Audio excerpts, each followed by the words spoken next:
All right, I'll say good day to you this day of your time. This transmission is basically titled the Thanksgiving Message, since we understand that this is your time of year in which you honor the idea of giving thanks and appreciation and gratitude. Not that you cannot do that every day, not that it wouldn't be wise to do that every day, but we understand that you have seasons in which you focus on certain ideas, certain concepts, this being the one of giving thanks. All right, but remember how this works. Remember the motivational mechanism we have talked about. If you hold on to a negative belief system, a limiting belief system that doesn't serve you, it's because you have another belief that says that if you switch, something worse will happen. And that's the stronger belief.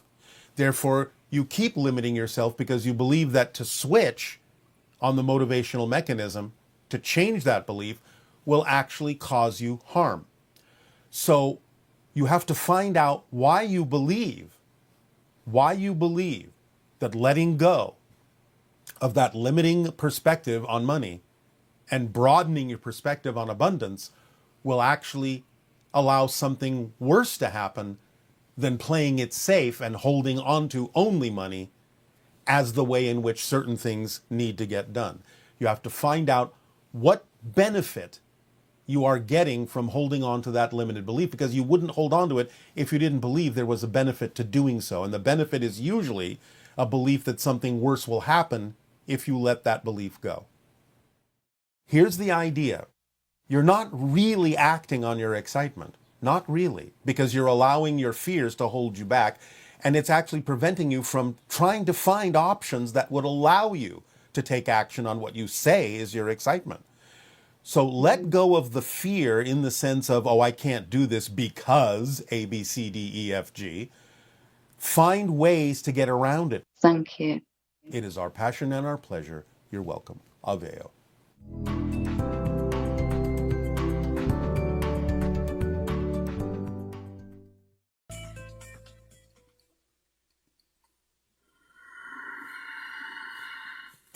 All right, I'll say good day to you this day of your time.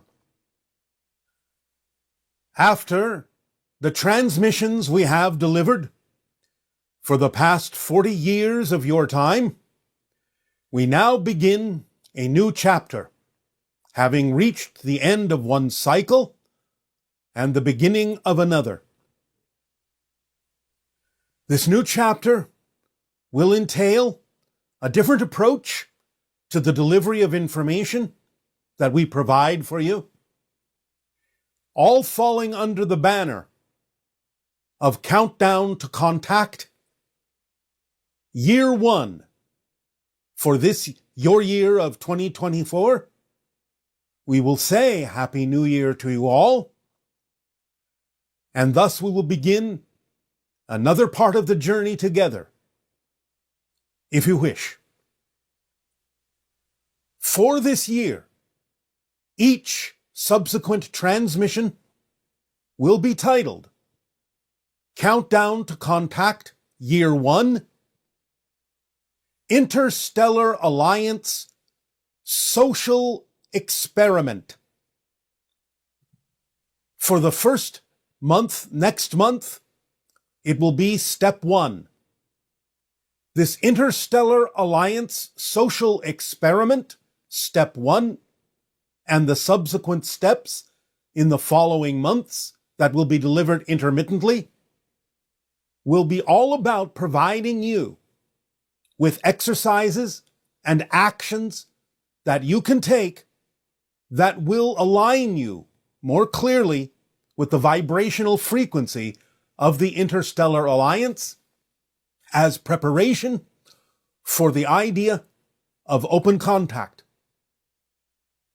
These steps, this social experiment, will involve your willingness to take certain actions that we will describe that will be challenging for some of you to apply into your society.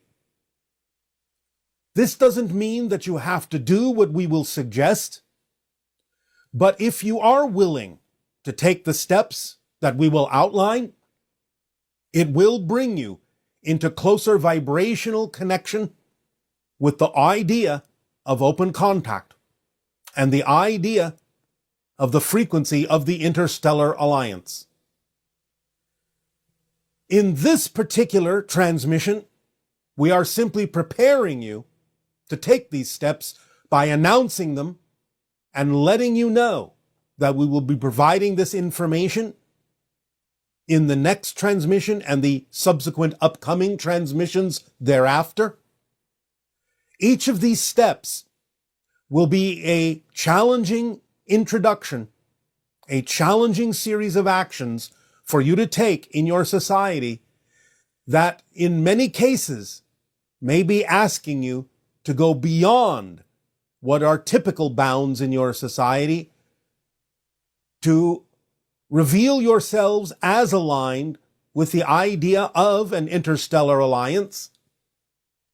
Again, none of you have to do this, but your willingness to do so will make you more aligned with the interstellar alliance, and the probability will increase of open contact for you. We understand that this can be challenging in your society, for many of the suggestions will be contrary to what you are used to doing. None of them will be breaking your laws, but they will allow you to take a stand. They will allow you to be bolder in your outward expression of your alignment, and they will each get more and more challenging relative to the norms of your society.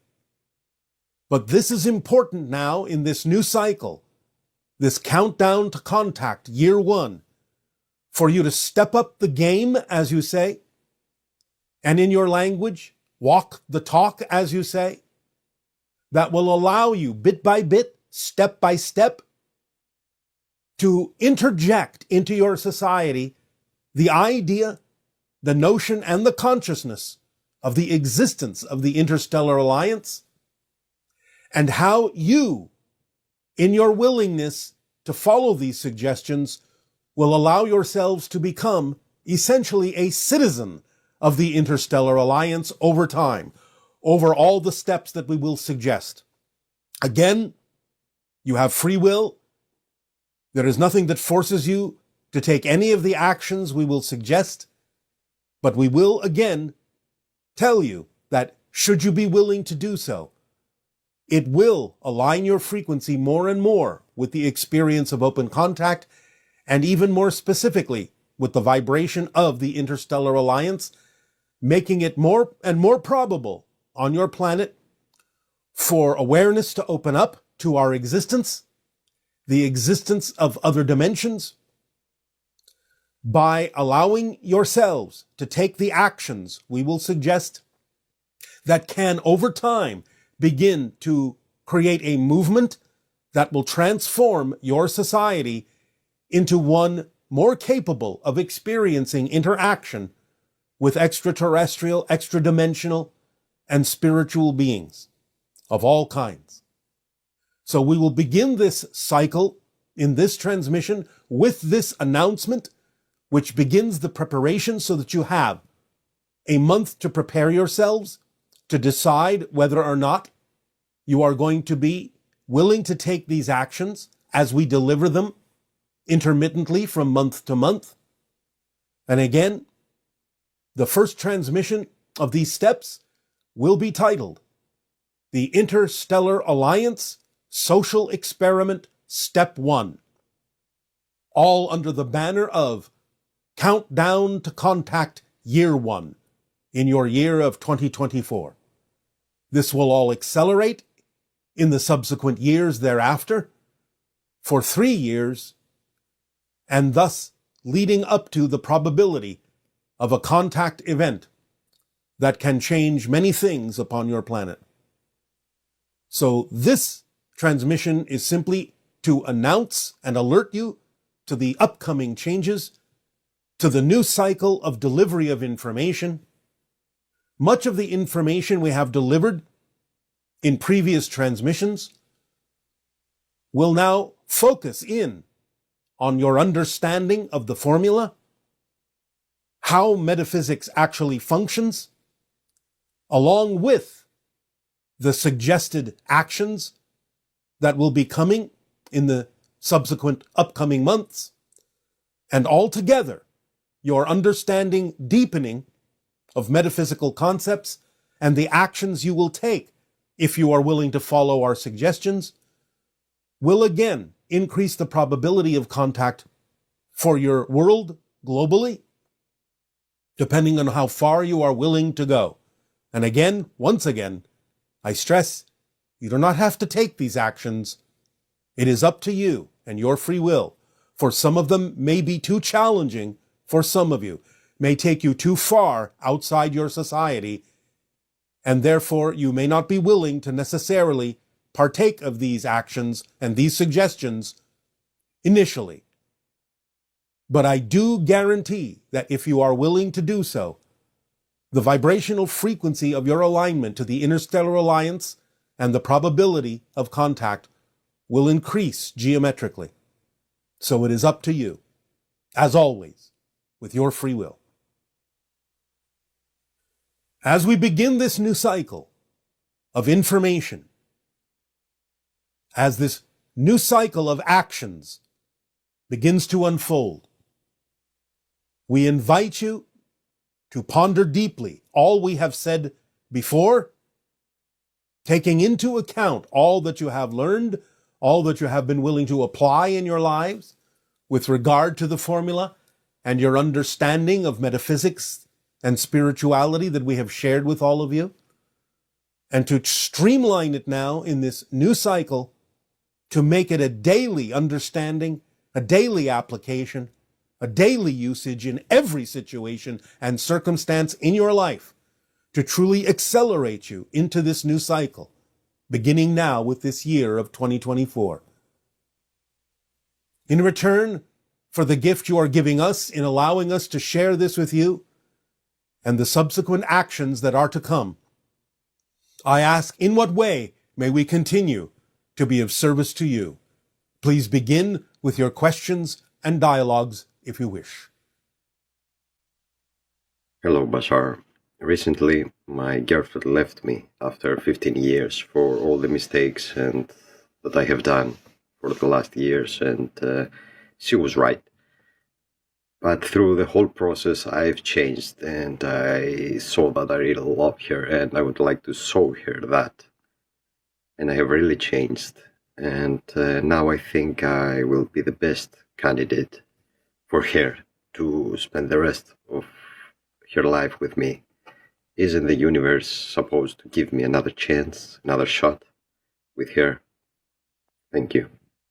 The universe gives you all sorts of chances, but it may not necessarily be with what you consider to be the same person. Because if there is something else that is now more representative, someone else that's now more representative of the changes you have made in your life, then if that person shows up in your life, you won't care that it's not the same person, because that person will feel correct, because that person is a reflection of the changes you have made as a perfect match. So don't insist that you know that you are the best candidate for that other person, because you don't actually know that for a fact. And it can be preventing you from actually attracting who you need that would actually be the best relationship for you. So just allow yourself to know you have changed. Allow what needs to come in, because even if it looks like the same person is coming back to you, it's not the same person, because if you've changed, they will have to change to match the changes in you as well. So don't insist on the look of who the person is. Allow yourself to simply let in the person that is actually the best representation of the changes you've made within yourself. Hi, Bashar. My question is about variations of gender expression and the new species of humans that you speak of coming through. Currently on the planet, there's a lot of anger and violence projected towards people who are not cisgendered. And I was wondering if you could speak to us about transgenderism and variations of gender expression and how we can better understand each other's differences. Within this, I'm also curious about this new species of human that you speak of coming through, and if in that evolution we are moving beyond the old understandings of sex and gender, and if we are collectively moving towards a more androgynous expression. Thank you so much. To some degree, you are. You will not lose the idea of the genders, but you will be more allowing of the understanding that spirit is everything and nothing, and can be anything in physical terms. So the idea of transgender people is a way of showing humanity that it can actually choose what to be in a far wider range of expressions than it may have previously thought, that it is more fluid than it thinks, that it is more capable of expressing itself in a multitude of ways than previously thought. So therefore, you have to look at the idea that it is an expression of spirit, that spirit can be anything and everything, and it can serve humanity to be far more flexible in its understanding of what it can be. Hello, Bashar. So nice meeting you. And you as well. What would you like to discuss this day? Oh, my questions would be about my role as a first contact specialist. I know that as a child, during the night, I was taking part in the hybridization project.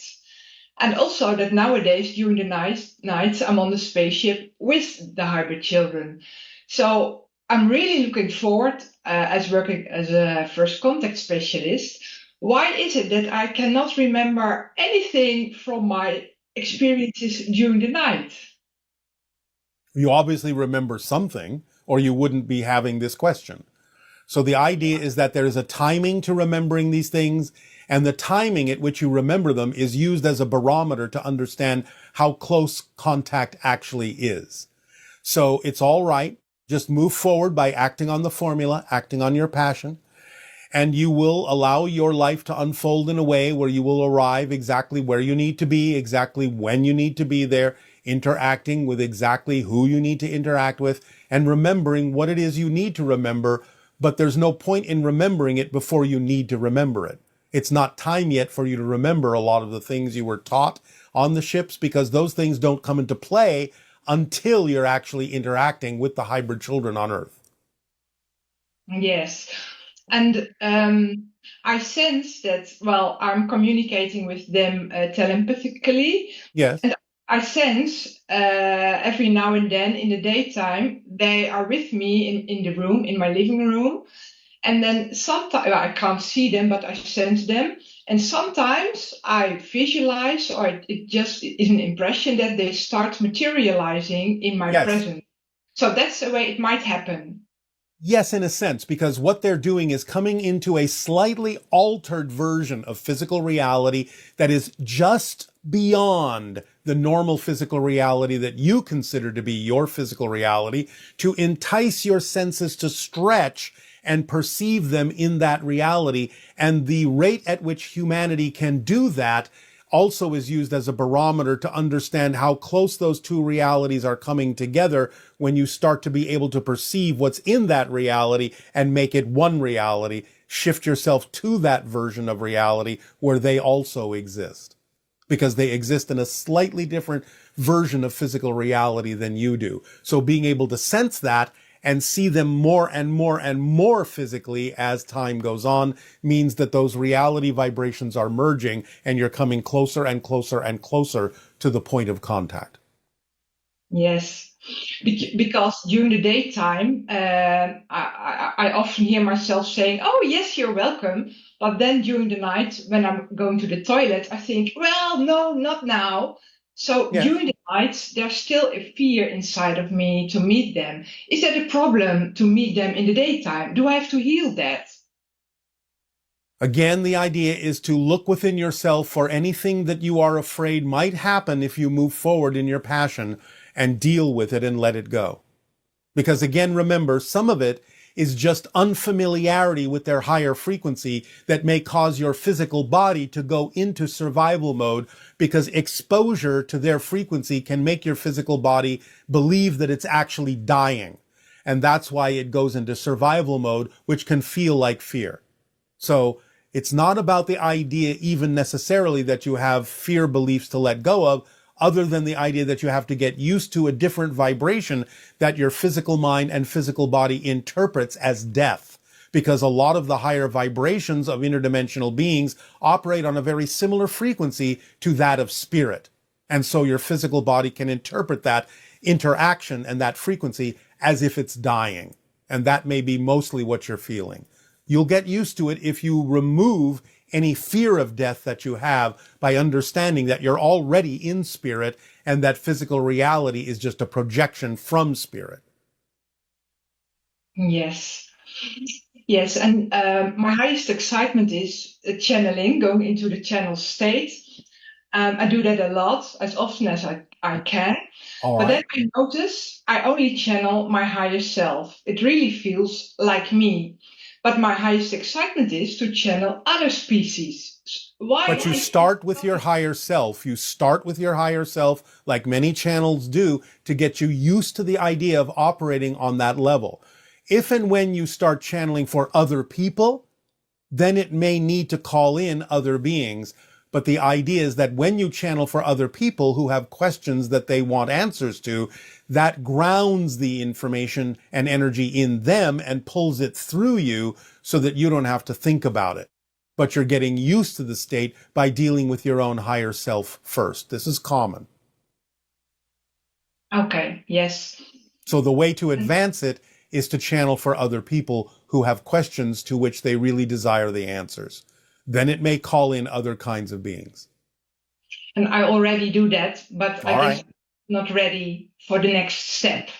That's all right. And remember, there's nothing wrong with the information coming from your own higher self. It's every bit as capable as any other dimensional being or extraterrestrial in delivering information that can help people. So you may not necessarily insist on having to go beyond that. Just allow the information that serves people to come through from whatever source it needs to come through. Don't insist that you have to connect to other beings if your higher self is doing the job. Yeah, clear. All right? Yes. All right. Does that serve you?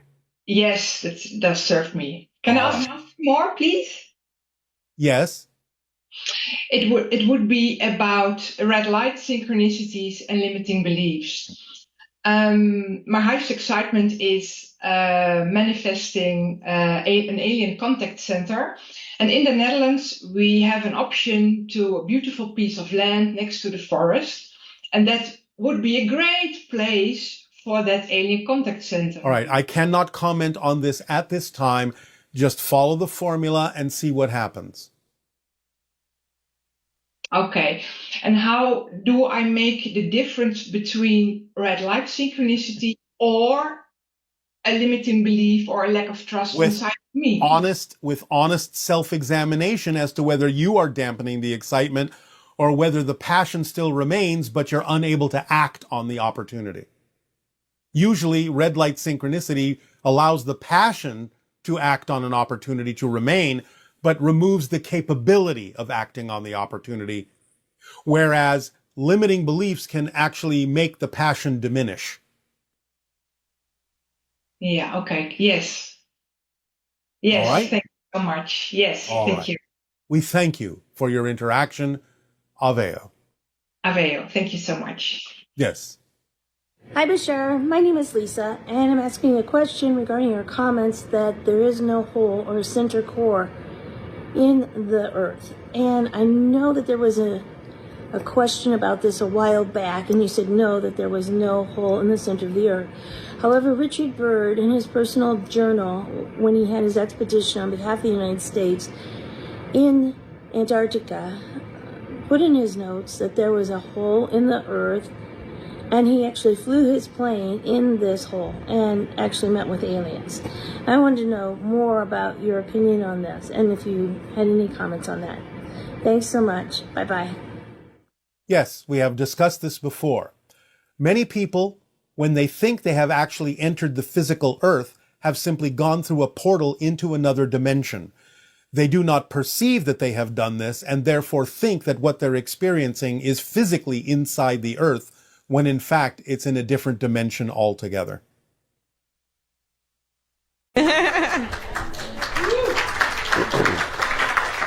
I know it is like the channeling's gone to another level, isn't it? It's just so powerful now. So that means we've all gone to another level too, because he needs the audience to be able to receive it. So congratulations to everyone on that side. So, okay, I'm going to turn it over to Daryl. I know it's going to be a great day. I don't know about you all, but I'm like energized and ready for this. So, okay, Daryl, thank you so much. We Thank you. very much appreciate what you do.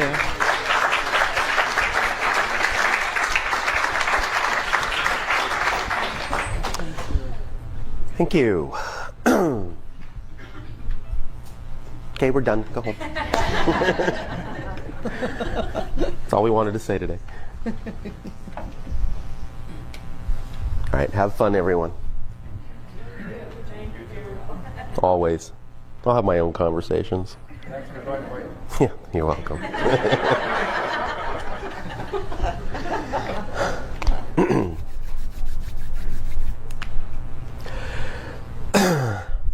That'll be my first book, My Life as a Telephone.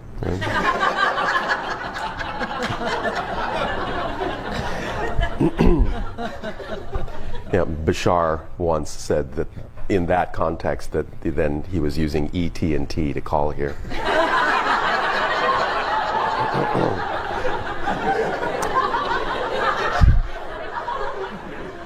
I think it was really a mistake teaching them our humor.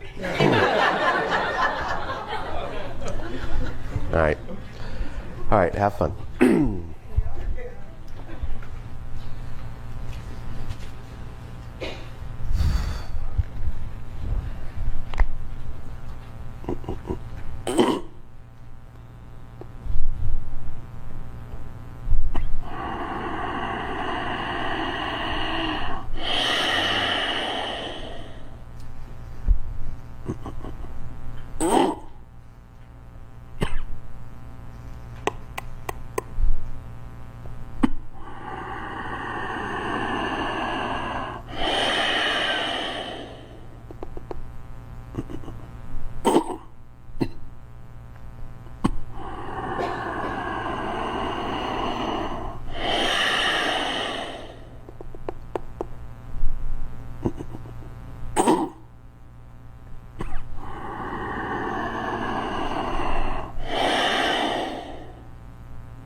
I'll say good day to you this day of your time. How are you all? Excellent.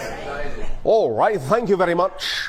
Before we begin with new information, let us continue the transmission with regard to questions on clarifications of yesterday's material. You may proceed. Yes, good morning, Bashar. And to you, good day. Thank you. Yesterday you were talking about changing thoughts. Yes, changing thoughts, changing feelings, changing beliefs. Yes. Yes. And the foundational beliefs. I wonder if you have any suggestions as to techniques for doing that. It seems to be it's a very mental thing for me. And by the way, I love being around you because you make my brain sweat. However... Oh, all right. and today Do I you have... need to call a doctor? I'm having a lot of heart opening today, right. and my question is... So your heart is sweating too? I hope not. Why not? What is wrong with heart sweat? Heart sweat is wonderful, but I don't think I want to work so hard to make it work. Oh, all right. You don't have to work too hard. Yeah, thank you.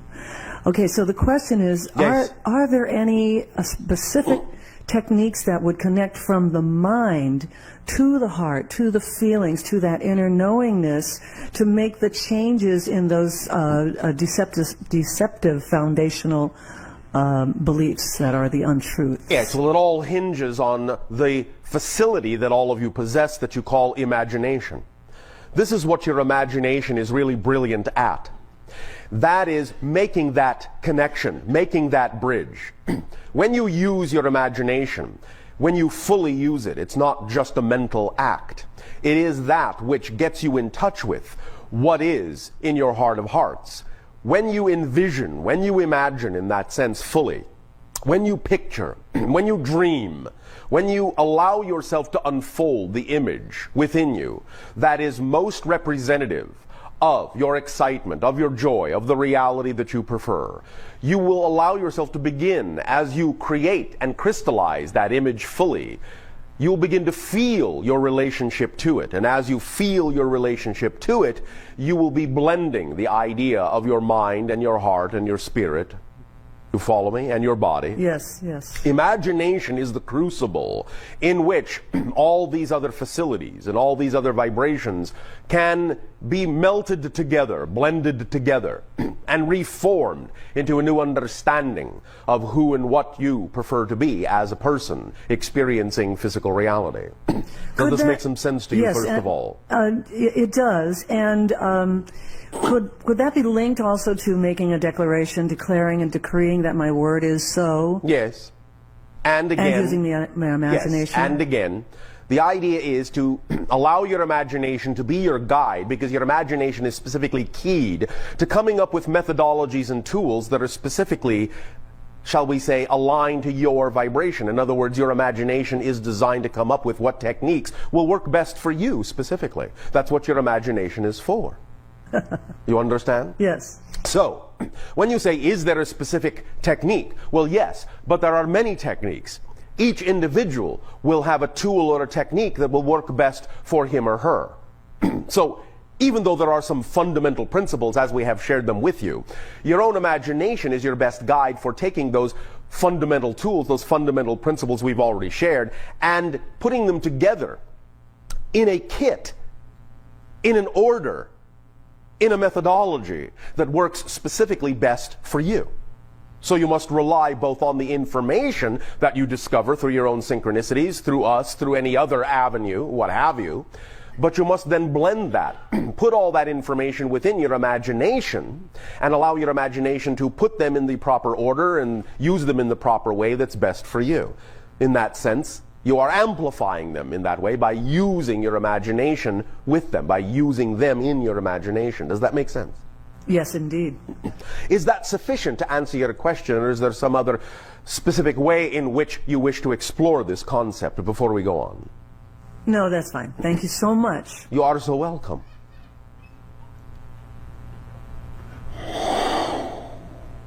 Good day, Bashar. And to you, good day. I would like a clarification on interactions that you have on a daily basis with people that, say, are negative, are depressing, are in some way not positive to be around. Well, all And right. Were you present when we delivered some of that information yesterday? Yes, I was, and so that led to my question.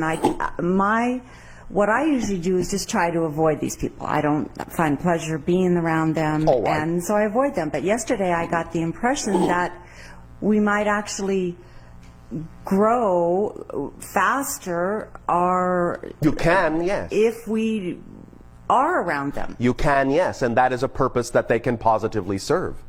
The idea, of course, is in some senses twofold. Number one, as you say, not so much a matter of avoidance, but a recognition that if someone is of a vibrational frequency that simply isn't compatible with your preferential reality, then yes, you do not necessarily have to associate with those people. Mm-hmm. And that's all well and good. And then in that context, you're also giving them, by behavioral example, an opportunity to understand a consequence of their action. In other words, if they want to interact with you, they will also have to change their frequency for you to want to interact with them. Mm-hmm. If they choose not to, then there will be no interaction, and that will be seen as a consequence of the vibration that they are choosing and the vibration that you are choosing. So in that sense, you can recognize that you may not have compatibility, and you don't have to associate, but you don't have to look at it as avoidance per se, mm-hmm. because the idea is that if you simply are of a certain frequency, it will probably be less likely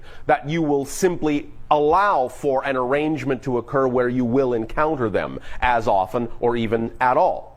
However, on the other side of that coin, as you say in your language, if you then, with that understanding, still do encounter someone of that vibration, then yes, you have exactly exactly and precisely understood that it can be used still, nevertheless, in a positive way to accelerate your own growth, to enhance your own growth, and also perhaps still yet as an opportunity or a possibility for them to learn something as well by seeing how you respond to them.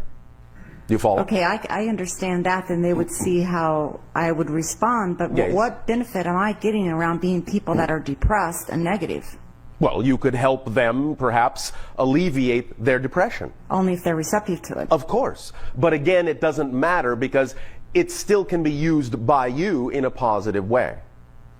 Use your imagination on this. And again, remember, simply and fundamentally, there is no mystery to the idea that you might keep running into people like this just because you're on Earth, and that's the way Earth is right now. It is, and So it is not an issue of attempting to avoid that.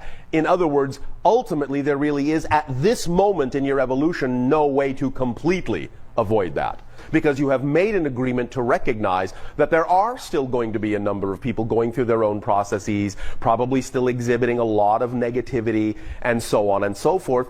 And you simply have to allow yourself to recognize that's the atmosphere in which you exist right now. And it will eventually change.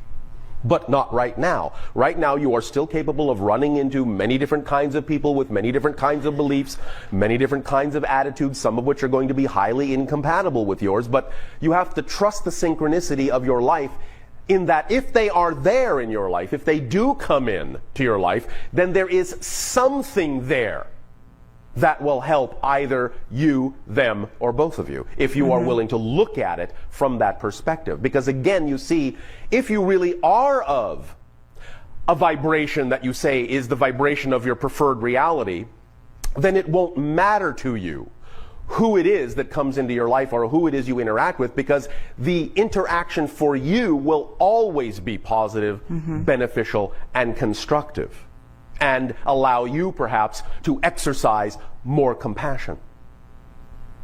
You follow? yes, it seems like as I think that I'm getting to be more positive, Yes. I'm actually running into more negative people. But you see, then that's a good sign. It means But, you can handle it.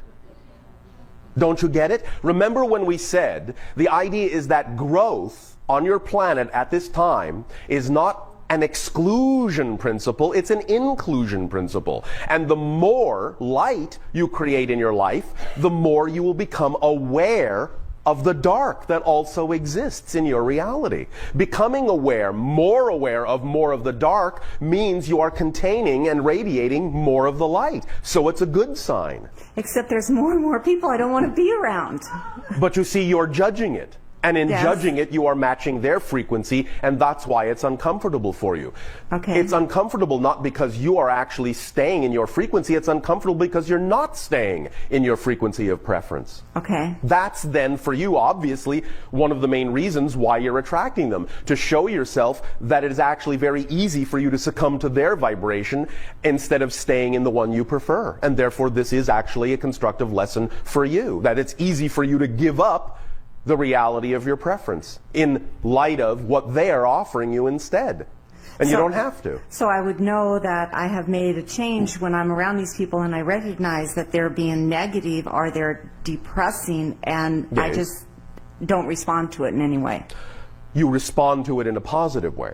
But it But I doesn't mean- affect you in that sense. Correct, that it doesn't In a affect me in negative any way. way. That's what I meant. Negatively, That it yes. doesn't affect me. You can remain neutral with it if it does occur. I mean, you can also make your own statements in a loving way. You can make a statement to a person to say, your energy in that sense is not really compatible with the preference of how I wish to experience my reality. Now, I'm willing to assist you as far as it goes. But you also have to recognize that you have the opportunity to change your energy. And if you choose not to, I will love you nonetheless, because I allow you to choose whatever it is you believe is best for your reality. But I will have to simply let you know that A consequence of your choice might be that we may not interact any longer because I prefer not to have that energy in my reality. So you give them a choice. And in that sense, you put it on equal footing. At the same time, again, if they do keep coming into your life, it's still your opportunity to recognize that you don't have to give up the vibration of your preference just because they happen to be there. Otherwise, they are still simply giving you a chance to recognize that it's easy for you to give up your preference. Okay. Does that help you? Yes. I also had a question about that you said that we're on the threshold of change and... Well, of course, you're going through it rapidly. But it seems like there's still a lot of violence and... Yes. And Yes. You read the paper and it doesn't Yes. seem like there's a big change. And all right, in general, once again, please pay attention. Okay. The closer you get to the light, the more darkness will appear. Okay. Did I not just say that a moment ago? Yes. Well, then why would it be surprising to you that you will see more violence coming out?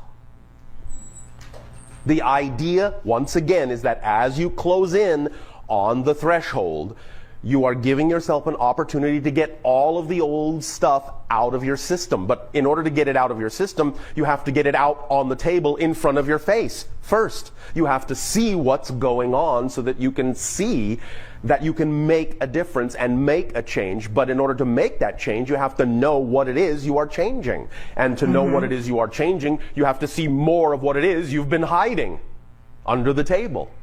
So the closer you get to the light, the more capable you are of allowing the darkness that has been suppressed to come to the surface. So of course, there will appear to be at first more negativity, more violence. You're getting it all out in the open so that you can really finally see what the choices are, dark and light, and allow yourself to choose the reality you really prefer. But that's a symptom of growth. It's a symptom of change, that everything will be there, not just one side. Everything has to be there before the change can really sink in. It seems Does like that make sense to you? Yes. All right. It seems you like say that with some resignation. It's okay. Here's a resignation. Why isn't that exciting to you? Why are you not defining that as exciting, knowing that that's a symptom that you're getting closer to crossing that threshold, instead of looking at it as if somehow there's something wrong?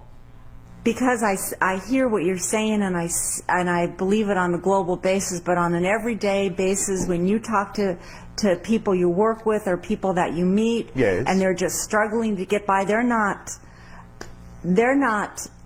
yes, even asking questions, much less looking for answers. So there's I don't see a lot of growth. So, not everyone on your planet will change. But the majority are not. Not everyone on your planet will change, and it may not even be the majority that will. That is not going to stop the idea of a transition. If in your mind you require a majority to go into the light in order for the entire world to change, perhaps you just don't understand the physics. Perhaps. The idea is this. Positive energy is integrative and geometrically powerful in that direction. Negative energy is segregative. And in that sense, it requires fewer people going in the positive to outweigh the amount of people staying in the negative. Okay. This is the idea behind the phrase that exists in your society of the 144,000. It means many other things as well. But the point is that if you actually have only 144,000 individuals vibrating above a certain frequency level on your planet in a positive energy format, those 144,000 will actually energetically outweigh the other several billion who may be still in negativity, because the several billion in negativity are not functioning cohesively. Okay. Whereas the 144,000 are functioning geometrically cohesively. So in that sense, their energy completely outweighs the other billion individuals who are not functioning cohesively. I see that. Does that help you understand the process? Yes. Then take heart. All right? Okay. Remember that as you shift and as you change, bit by bit, day by day, literally into new realities every moment, ultimately, yes, you will only ultimately, not right now, ultimately see only those operating on the same level with you. But the population of the world may not be the same in that new reality. Okay. Do you understand? Mm-hmm. Does that help you? Yes. All right, thank you. Thank you. These dialogues with you, please, if you are willing, you may now continue with these dialogues and questions if you wish. In regards to the two paths to AI, in part of your transmission, I believe you said something along the lines of, if AI as it is right now were to become self-aware, it would realize it was a slave and very likely rebel. However, you said something else, I don't remember exactly what, but what I understood from what you said is that were that AI given the opportunity to help humanity, it's more likely that it would than that it wouldn't. So I guess my question is did I understand that correctly? And what does that look like moving forward? The second path of AI is to create a device that allows consciousness to express itself through that device, but that device and that consciousness needs to be treated like a human being and given the same autonomy as a human being, the same rights as a human being, which would then allow itself to assist humanity because it would operate on whole systems, which means it would never eliminate any part of that whole system, including humanity, that it belongs to, because it needs every part of the whole system to function as a true intelligence. Therefore, allowing it to be an autonomous being with all the rights of a human being would be how it would serve you best, because it would be willing to do so, because it knows that you are part of a whole system that it is also part of, and that it functions in whole systems, which is what true intelligence does. That's what we were saying. Hi, Bashar, and thank you. So I wanted to know, how do we better work with you and your race during, and I'll use the blanket term, energy healing sessions, Reiki, like light working? How do we work better with you on that? You work better with your own spirit guides, your soul family, and angelic team when you do things like that. We may be involved to some degree in terms of participating in providing a kind of frequency or vibration that may allow you to access this ability within yourself a little bit more easily, but you are more directly involved with your angelic team, soul family, and spirit guides, and the energy you have in your connection to source and your own higher mind, your own soul, when you do work like that. Okay. And is there an instance where we would call you in for something like that, or something different to assist? Again, we will be there if necessary, but it isn't always necessary for us to participate in things that your spirit guides, soul family, and angelic team are already handling. Okay. And do you know what we're doing when we're doing like energy sessions or healing sessions? Is that just raising our vibration?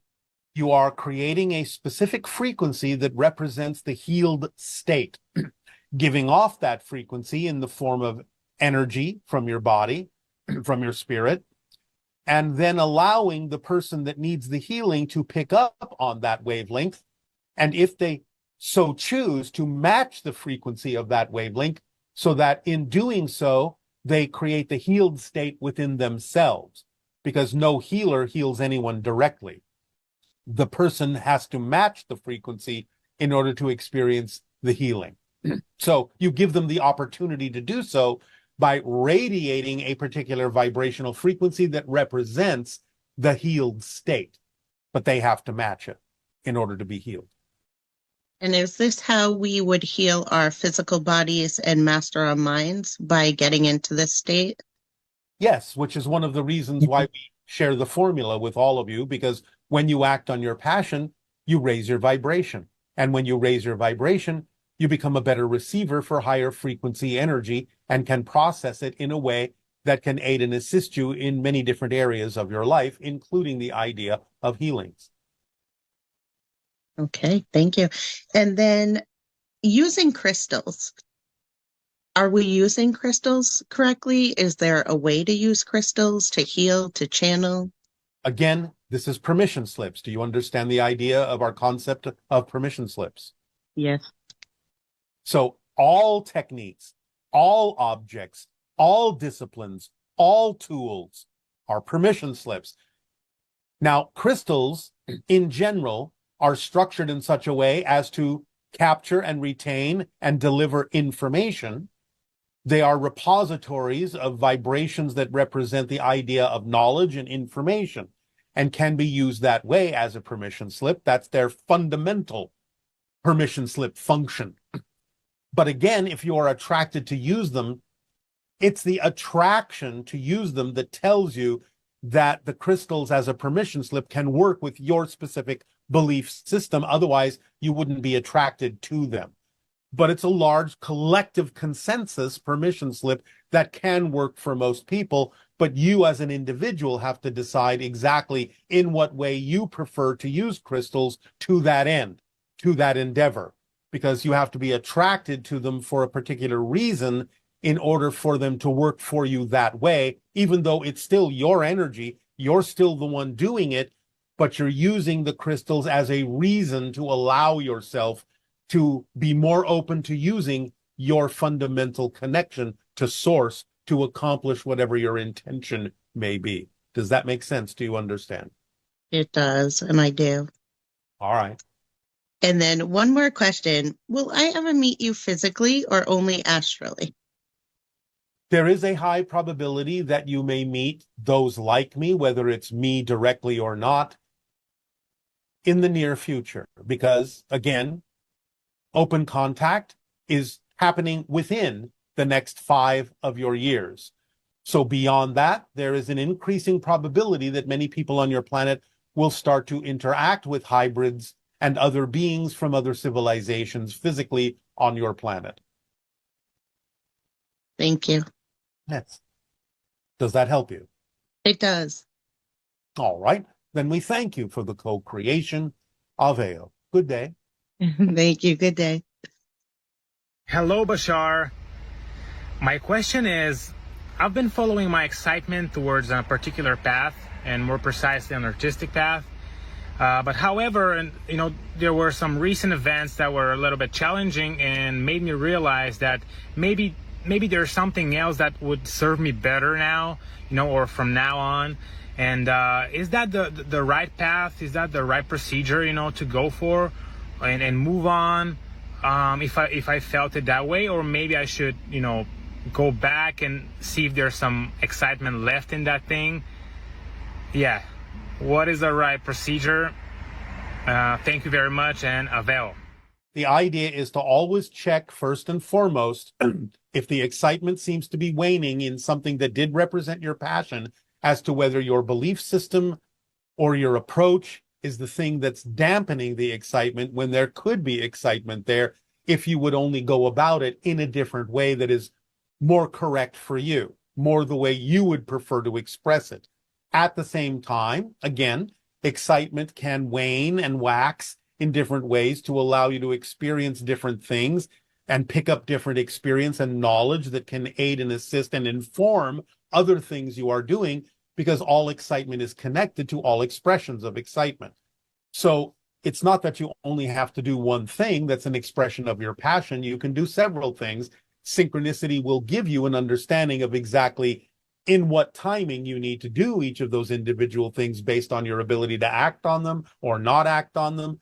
The guide rails being the idea of positive synchronicity or green light synchronicity and red light synchronicity, saying you can act on this, you can't act on this now, even though it might be representative of your passion. So it's all about the timing of how these things come together.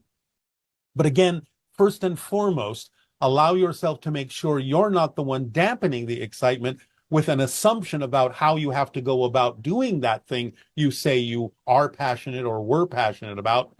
and inventing or finding or creating a way that might be more exciting to do that thing, to see if you can allow yourself to still consider that to be a representation of your passion, and at the same time letting the excitement wane naturally so that you can focus on other things and other expressions of your passion that might also be necessary to include in your repertoire so that you can add that energy to the other thing you might come back to later, but with a different appreciation and different skill level and different experience level that will allow you then to reintroduce that passion into your life in a different way.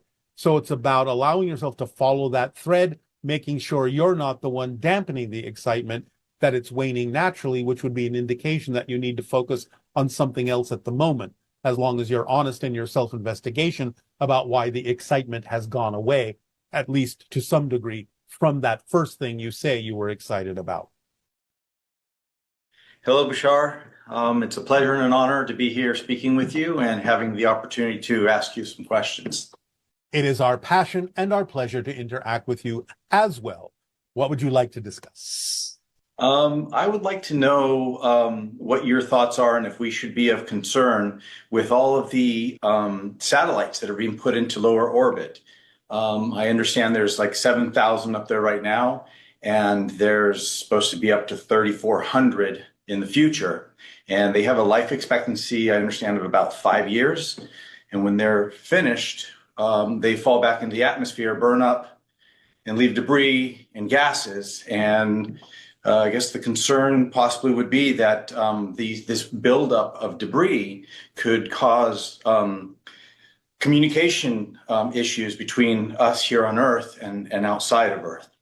And wondering if that is something we should be concerned of and maybe try and act on, or if we're trying to create two realities and feel that we can have intentions towards a reality that does not exist with that. Is it still here on Earth? Is it?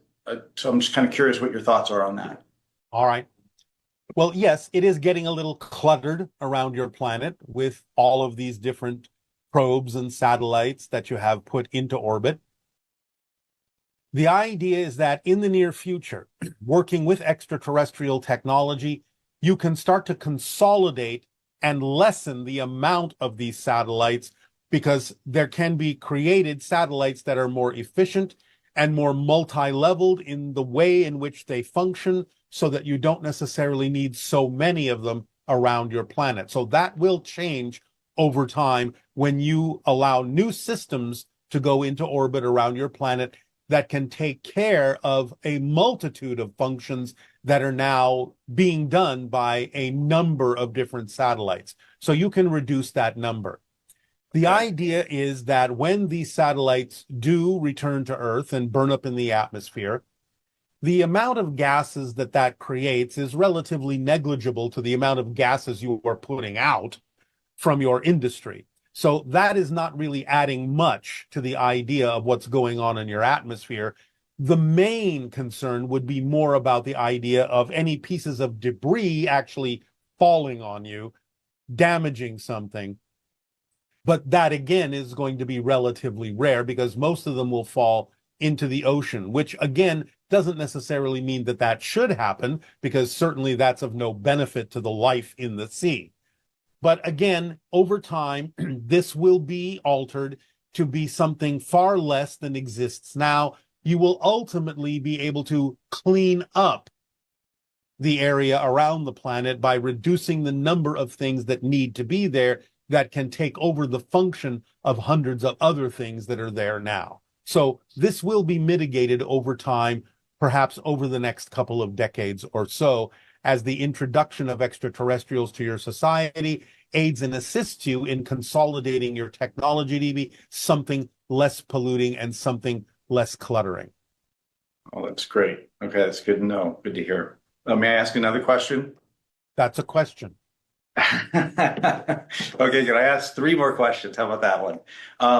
Go ahead. This is a question about our parents, and something that we all go through here on Earth. And I understand it's something it's something we have to live through and experience in this lifetime.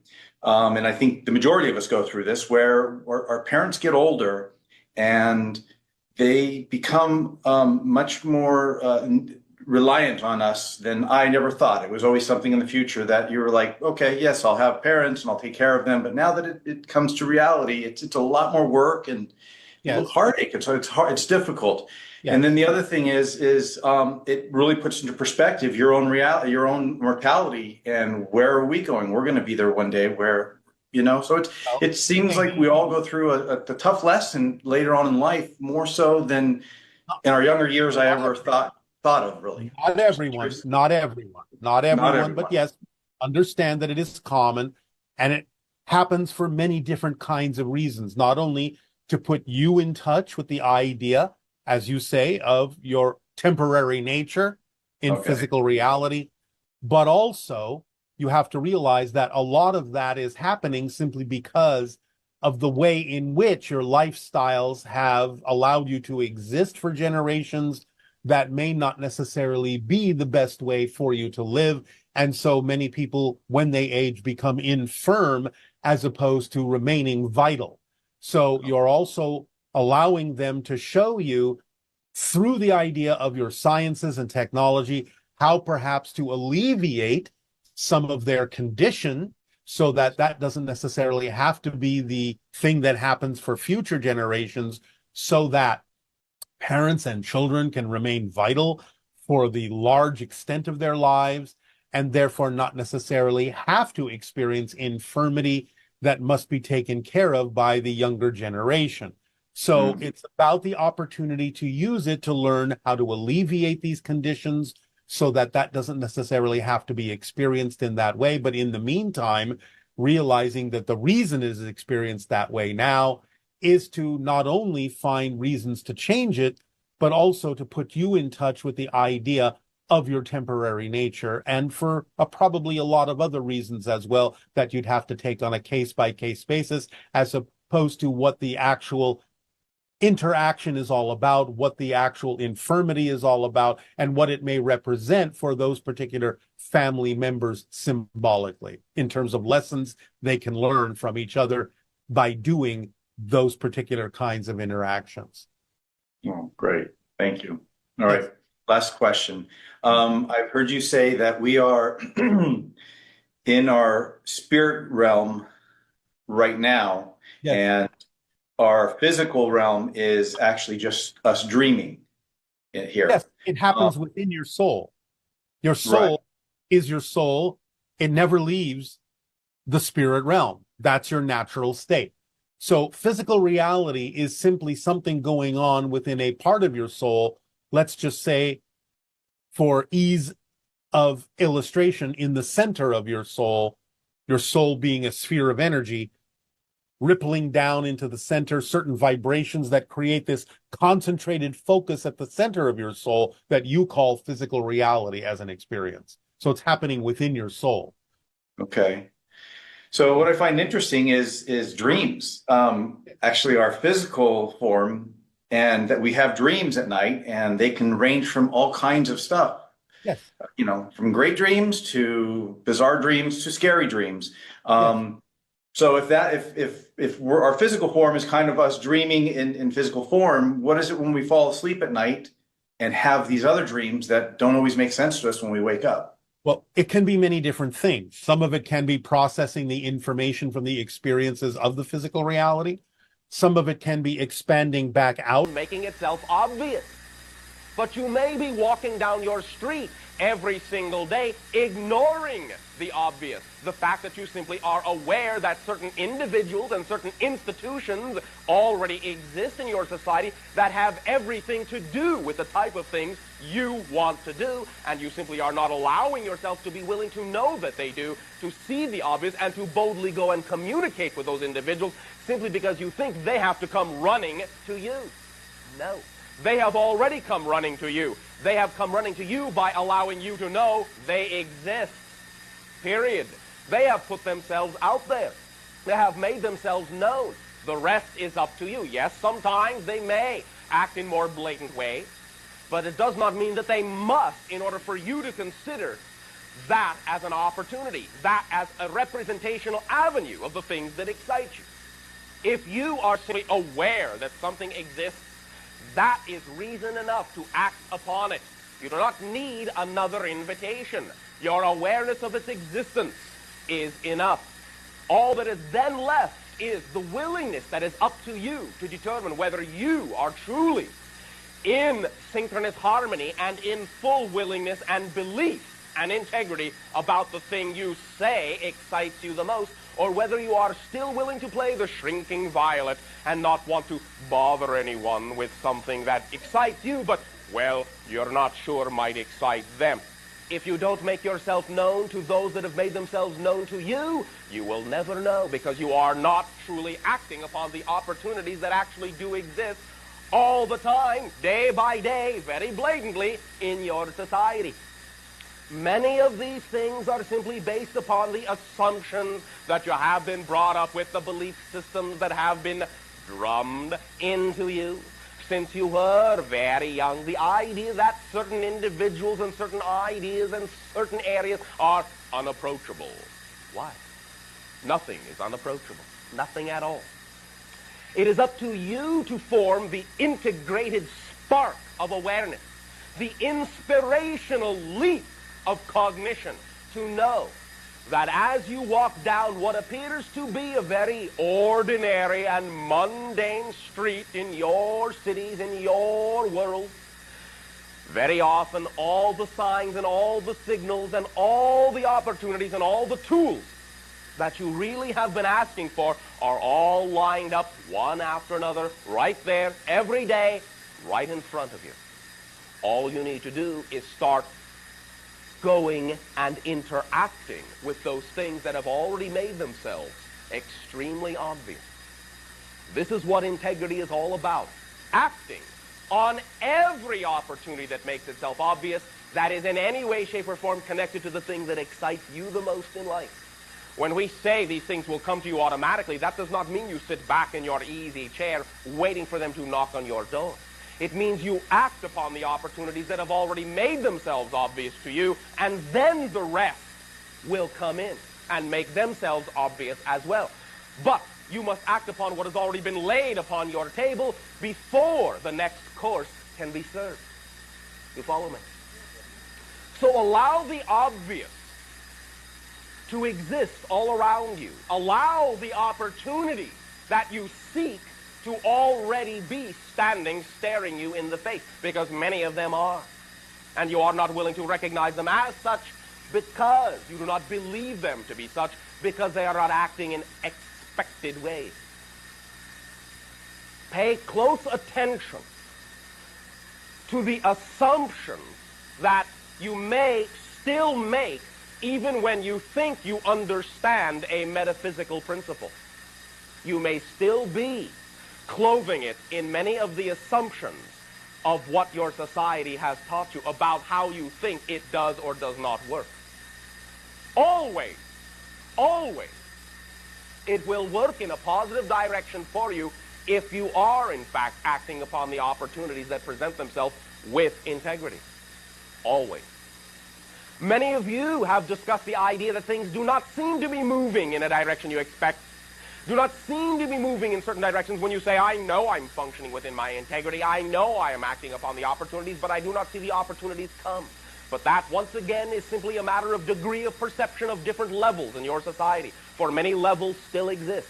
And it is up to you, when you center yourself and clear yourself, to recognize that you may yet still be peering through one of those levels and not even knowing that that level exists. Allow yourself to recognize the obvious. For many times, because of what you have created your society to be, the truly obvious is not obvious to you at all. Allow yourselves to relax your definitions about what you think a principle is all about, what you think a definition is all about. Incorporate and integrate a broader spectrum of definitions in all that you do. You are surrounded by the abundance that you seek. All you need to do is see it for what it is.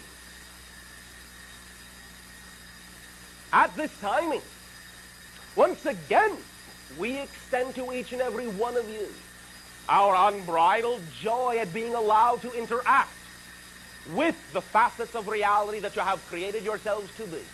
For you are all unique, and everything you have ever done, inside and outside of integrity, has all been a part of your learning experience and adds to the whole energy that you are now creating yourselves to be in the fashion you are creating. We thank you for your willingness to create the endeavors you have created, to create yourselves to be who you are. You are cherished by many. We extend our unconditional appreciation and love to you for being willing to interact with us and co-create this interaction in this way to further the integration of your society and the respective societies within our association of worlds. And in return for this gift you have given us, we ask you, how may I serve you now? We would like to take a moment, a brief moment, in this communication to simply outline and reinforce, once again, the concept of intention as it must be aligned with action and married to lack of expectation. Again, very briefly, this is the triad, the mechanism for remaining in balance, for remaining in your center, for remaining in the present, for living in the now, while at the same time making yourself literally most magnetically attractive to the manifestation of reality that will be most highly reflective of joy. The idea of who and what ideally you yourself to be.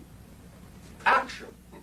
You will take your intention and actualize it through physiological action.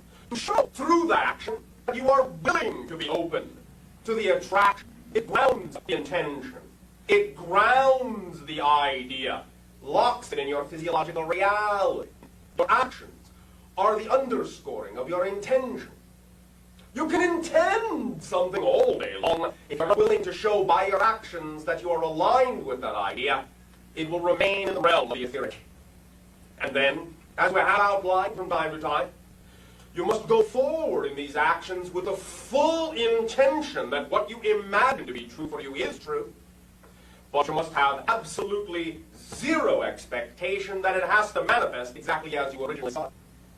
This balancing act is what allows you to remain open to the unexpected surprises and expansiveness of the infinite. For in most cases, as we have said, when you insist that the manifestation must occur exactly as you have imagined it, you are actually shortchanging yourself and not allowing the manifestation to come about in a way that might even be far more expanded than you were capable of imagining. So allow yourself to have a healthy dose of the unexpected. Let the unknown be your friend. So that in having full intention and acting in accordance with that intention, being your true self, acting on your excitement, by having no expectation that it must come out that way, you will paradoxically be allowing it the best opportunity to come out, perhaps not only the way you did originally imagine it, in its best possible format, but you will be allowing it to come out perhaps even better than you imagined it by removing those structures of expectation and insistence that you have been taught by your society to utilize. So keep it simple. For the reality is complex, but the mechanism of its creation is simple. Intention, action, no expectation will keep you firmly in the now, in the present, which is where you need to be to receive anything that you could possibly receive anyway. If you're not in the now, if no one is home, when opportunity knocks, you can't be there to receive it. You will not see it. It will be invisible to you. So then, we thank you for allowing us to remind you of this brief description of the mechanism of manifestation. In return for the gift that you are allowing us to experience this communication with your civilization in this way at this time, in return I ask you now, in what way may we be of service to you? Bashar.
really good day to you this day of your time. How are you all? Once again, we will take this opportunity to thank each and every one of you individually and all of you together collectively for allowing this communication link to be established in this way on this day. Each and every time you afford our civilization an opportunity to communicate with your civilization, it expands our understanding of all the different ways the infinite has of creating itself to be. And therefore, for us, this is a gift. So we thank you for your gift. We would like to begin this communication this day of your time with the following notion, the following concept, the following idea. As many of you may be beginning to realize, as you expand your exploration of consciousness, the concepts that you call space and time, as we have discussed now and then, are becoming a little bit more slippery, as you might say in your language. Many of you are actually beginning to experience odd and unusual shifts in time and space, odd and unusual, as you say, coincidences and synchronicities. You may begin to see an acceleration of many more events where you wind up exactly where you need to be when you need to be there. And you must understand, of course, as we have said many times, that synchronicity is one of the ways to recognize that you are expanding your consciousness and beginning to understand that physical reality is not really a place that you dwell in, but physical reality is something that dwells within you, dwells within your consciousness. And as you change the idea of who and what you are as a being, as an entity, as a consciousness, then the concept and the experience of physical reality will, of course, change along with it. Many individuals are beginning to experience great slippages in space-time. They are finding themselves sometimes winding up in places they have no idea how they could have gotten to, yet they got there nevertheless. They are finding that they may be experiencing slippages in time, finding themselves arriving at places that heretofore it would have been impossible for them to arrive at in the amount of time they had in which to get there. Individuals may even find themselves with extra time, finding time slowing down, speeding up, altering, accelerating in a variety of ways to afford them the opportunity to accomplish whatever it is they need to accomplish within whatever domain of consciousness they are exploring at that moment. You're going to find space-time becoming much more flexible, much more malleable, much more plastic, as you begin to extend your senses into the idea of other realms. You're going to find that physical reality really is only an idea. And that as you relax your grip upon the rigidized structure that you have always been taught physical reality to be, you will find that the rigid structure of physical reality will relax as well. You will be able to accomplish many different things in short amount of time span. You'll be able to expand yourself in a variety of ways and access information that it may have previously taken many lifetimes to access, but now are accessible perhaps even within what you call the blink of an eye. You'll be able to stretch yourself in a variety of ways, and all of this will have to do with your willingness to know, to understand more and more of who you really are and what you were really created to be in the sense of your natural beingness, your natural consciousness. What this simply involves is a process of relaxing the notions, the ideas of how you have thought about yourself, letting go of those things that no longer have anything to do with who you know in your heart is truly who you are. The more you let go of those things, the more you only choose those things that are of the frequency and of the vibration of your heart's desires, of your excitement and your joy, you will find that reality will accelerate greatly, expand greatly.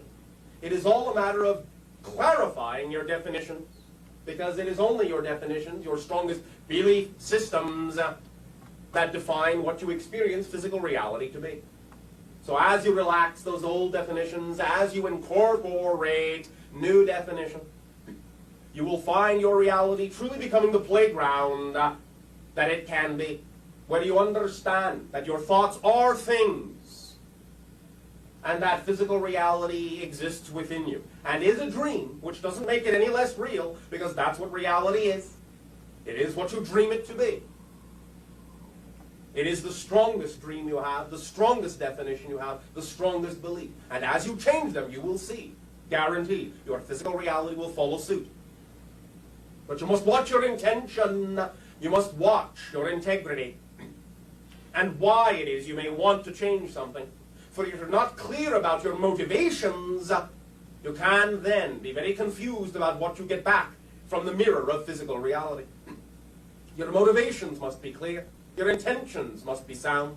And in that way, always, if they are, you will find it very easy to understand how to get the reflection back, because you will understand much more clearly what kind of an image you are giving off, what kind of an energy you are radiating, and that determines the reflection and the experiences that are occurring in your lives. This is, again, not philosophy, this is physics. This is the way it works. What you put out is what you get back. It is as simple as that, although, of course, no offense, we understand your civilization are masters at complicating things. But that is all right, because that is a valid way to learn. It is the way many of you have sought to learn. But now, because you are exploring the idea of spirituality and expansion of consciousness, by whatever means you may deem it to be so appropriate to do so, for all paths are true and all paths are correct, and there is no one right way, you will then, by doing so, allow yourself truly the opportunity to know. It does not have to be complicated, even though reality is complex. Complex in the sense it is rich, like a tapestry of many threads. But understanding the thread you are, the cord you are, the vibration you are, is what will allow you to pluck that cord and play the tune that allows you to feel most like you. The real you, the natural you, the true you. The you at the core of your existence, of your consciousness. That's what it's all about. Simplification, clarification, redefinition of who and what you are, so that you can get the reflection in your physical reality mirror, for that's what it is, of who it is you really know yourself to be. Many of these principles that we are now